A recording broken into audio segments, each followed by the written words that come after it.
पाठ 6 अंतरंग। नोबेल पुरस्कार विजेता रविंद्रनाथ ठाकुर श्रेष्ठ रचनाकार हैं और जगदीश चंद्र बसु प्रसिद्ध भारतीय वैज्ञानिक हैं। दोनों घनिष्ठ मित्र थे। दोनों पत्र व्यवहार के द्वारा अंतरंग बातें करते थे। अपने पत्रों में एक दूसरे की प्रशंसा और आलोचना भी करते थे। अपनी राय देने में जरा भी संकोच नहीं करते थे। आइए इस पाठ में दिए पत्र सुनकर जानते हैं कि वे एक दूसरे को कैसी सलाह देते थे और कैसे उत्साहवर्धन करते थे। रविंद्रनाथ ठाकुर के नाम जगदीश चंद्र बसु का पत्र। लंदन, 2 नवंबर 1900। बंधु, तुम्हारे 2 पत्र पाकर अत्यधिक प्रसन्न हुआ। पिछले 2 महीनों से मेरे मन में दिन रात संघर्ष चल रहा है। यहां रहूं या अपने देश लौट आऊं, क्या तुम भी मुझे प्रलुब्ध करोगे? जरा सोच कर देखिए, यदि हम सब अपना अपना बोझ छिटक कर चल दें, तब कौन उस भार को वहन करेगा? और भी याद करके देखिए, 3 साल पहले मैं तुम्हारे लिए एक प्रकार से अपरिचित ही था। तुम स्वतः प्रवृत्त होकर मेरे निकट आए।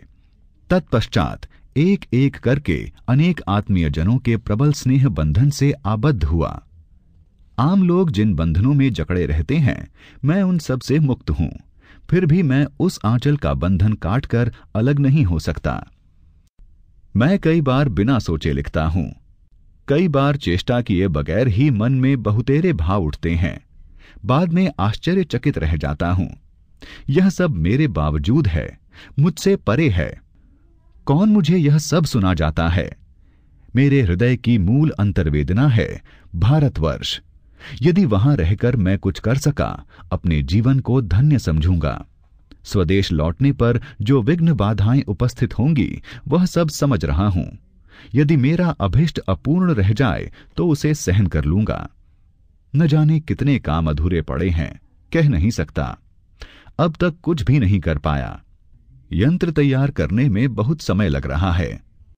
जान पड़ता है यदि यहां 2 बरस रह गया तो बहुत सारे काम संपन्न कर लूंगा। यहां जो तकलीफ हुई थी अब काफी ठीक है, किंतु स्वदेश लौटने के पूर्व ऑपरेशन करवाना जरूरी है। कुछ बकाया पेपर लिखने के बाद डॉक्टर के हाथों अपना जीवन सुपुर्द कर दूंगा।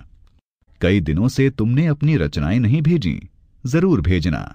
मेरी धारणा है कि तुम्हारी कविताएं चिरकाल तक स्पंदित करती रहेंगी।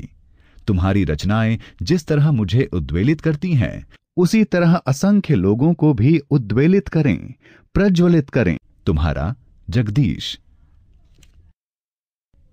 जगदीश चंद्र बसु के नाम रविंद्रनाथ ठाकुर का पत्र। अगस्त 1901। बंधु, तुम्हारा चित्र पाकर बहुत खुश हुआ। कैसी सुंदर छवि अंकित हुई है। यह तस्वीर मेरे लेखन गृह की शोभा बढ़ाएगी। शांति निकेतन में एक विद्यालय खोलने के लिए विशेष प्रयत्नशील हूं। वहां प्राचीन समय के गुरुकुल जैसा ही नियम तंत्र होगा। विलासिता की कहीं गंध मात्र भी नहीं होगी। अमीर गरीब सबको सादगी का पालन करना होगा। उपयुक्त अध्यापक लाख ढूंढने पर भी नहीं मिल पाते। इस युग की विद्या और उस युग की प्रकृति दोनों का एक जगह मिलन संभव नहीं।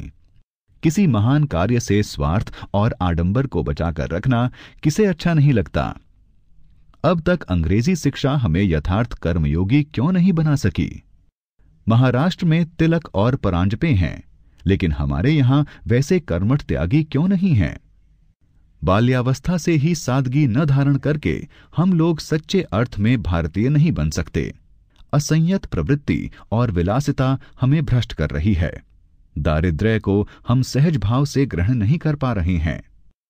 इसीलिए हर प्रकार का दैन्य हमें पराभूत कर रहा है। इस बीच एक बार तुम यहां आओ, तुम्हारे साथ जुड़कर इस काम की बुनियाद रखनी होगी। उस दिन सरस्वती नाम की एक हिंदी पत्रिका में देखा कि मेरी छोटी कहानी मुक्ति का उपाय प्रकाशित हुई है। हिंदी में पढ़ना मुझे अच्छा लगा, कहीं भी रस भंग नहीं हुआ। एक खबर तुम्हें दे नहीं पाया। अचानक मेरी मंझली बेटी रेणुका की शादी हो गई। एक डॉक्टर ने आकर मुझसे कहा, मैं शादी करूंगा। मैंने कहा, करो। जिस दिन यह बात हुई उसके तीसरे दिन ही ब्याह हो गया। अब लड़का अपनी एलोपैथी डिग्री पर होम्योपैथी का मुकुट लगाने के लिए अमेरिका रवाना हो रहा है। वहां ज्यादा दिन रहना नहीं होगा। लड़का अच्छा है, विनयी और कुशल है। तुम्हारा रवि।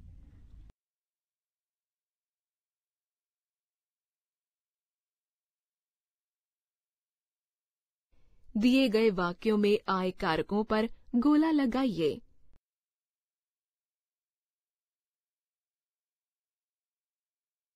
निर्देशानुसार उचित विकल्प पर सही का निशान लगाइए।